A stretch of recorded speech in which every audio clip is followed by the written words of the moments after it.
দুর্গত মানুষ পাথরঘাটার চরদুয়ানি বাজারের যত ব্যবসায়ী এবং যারা বাসিন্দা রয়েছে তারা এই অবর্ণনীয় দুর্ভোগের কথা খবরের মধ্যে তুলে ধরা সম্ভব নয়। যারা সরেজমিনে এসেছেন দেখেছেন তারাই অনুভব করবেন এই দুর্যোগে তাদের অবর্ণনীয় ক্ষতির কথা। আসলে কি অবস্থা তাদের। এই বাজারটি একদম বেড়িবাঁধের বাইরে সাইডে অবস্থিত হওয়ার কারণে যে কোনো ধরনের জলোচ্ছ্বাসে সিডর আয়লা এই ধরনের বড় বড় জলোচ্ছ্বাসে এই বাজারটি বারবার তলিয়ে যাওয়ার পরও আমাদের এই বাজারটি যদি বাজারের মধ্যের রাস্তাটি যদি বাজার উন্নয়নের টাকা থেকে উপজেলা পরিষদ যদি এটা ডেভেলপ করে তাহলে এই বাজারের রাস্তাটি যদি আরও 3 ফুট সর্বনিম্ন 3 ফুট যদি হাইট দেওয়া হয় সেটা দেওয়া হয় তাহলে বাজারটি প্রাথমিক জলোচ্ছ্বাস থেকে রক্ষা পাবে। এইটাই আসলে আমাদের এই বাজারের দোকানদারদের পক্ষ থেকে ব্যবসায়ীদের পক্ষ থেকে আমাদের প্রধান দাবি। এই দাবিটি আমি প্রশাসনের কাছে এবং ঊর্ধ্বতন কর্তৃপক্ষের কাছে দৃষ্টি আকর্ষণ। ধন্যবাদ আপনাকে। আরেকটু হলো পাশাপাশি যে এই যে গত 2 দিন এই এক রাত আগে যে জলোচ্ছ্বাসে তলিয়ে গেল এবং অনেকের চুলা ভিজে গেছে, রান্না করতে পারে না, তাদের জন্য প্রাথমিকভাবে পাথরঘাটা উপজেলা প্রশাসন থেকে শুকনো খাবারের ব্যবস্থা করা হয়েছে এবং স্থানীয় নেতৃবৃন্দ চিরা তারপর গতকালকে খিচুড়ি দেওয়া হয়েছে ইউনিয়ন পরিষদের কমপ্লেক্স থেকে পাক করে সমস্ত সাইক্লোন সেন্টারগুলোতে খিচুড়ির ব্যবস্থা করা হয়েছে। আজকেও দুপুরেও খিচুড়ি দেওয়া হবে। এই বেড়িবাঁধের বাইট সাইডে যারা অবস্থিত, যারা বেড়িবাঁধের ভিতরে যারা তাদের না দিয়ে বেড়িবাঁধের বাইরের বেশি লোকজন বেশি ক্ষতিগ্রস্ত তাদের দুপুরের খাবারের ব্যবস্থাও করা হচ্ছে। ধন্যবাদ।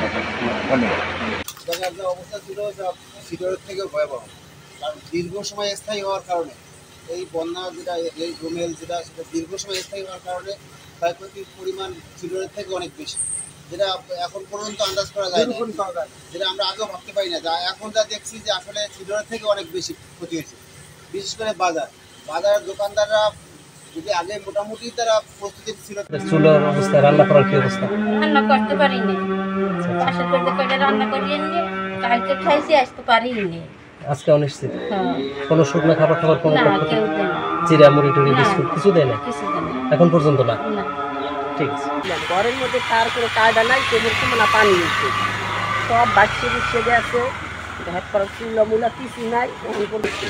আমার সদস্যদের নিয়ে সিগন্যাল দেওয়ার পরে আমি নদীর পাড়ে সংকেত জানাইতে যাইয়া আমি আমার ঘরের মাল, দোকানের অনেক মাল ক্ষয়ক্ষতি হয়ে গেছে। জীবনে আমার অনেক বন্যা দেখছি এবং আমি বন্যার সাথে আমি 80 সাল থেকে আমি এই পদে দায়িত্বে আছি। সিপিপির ভলান্টিয়ার হিসাবে আমি এই টিম লিডার হয়েছে। দীর্ঘ সময় স্থায়ী হয়েছে, ক্ষয়ক্ষতি অনেক বেশি।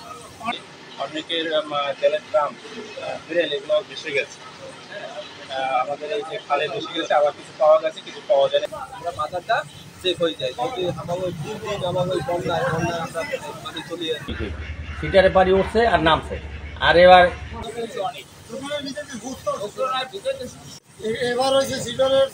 বরগুনার পাথরঘাটা উপজেলার চরদুয়ানি বাজার প্রলয়ঙ্কারী ঘূর্ণিঝড় রেবালের তাণ্ডবে এখানে লন্ডভন্ড হয়ে গেছে ঘর, গৃহস্থলী, ব্যবসা প্রতিষ্ঠান সব।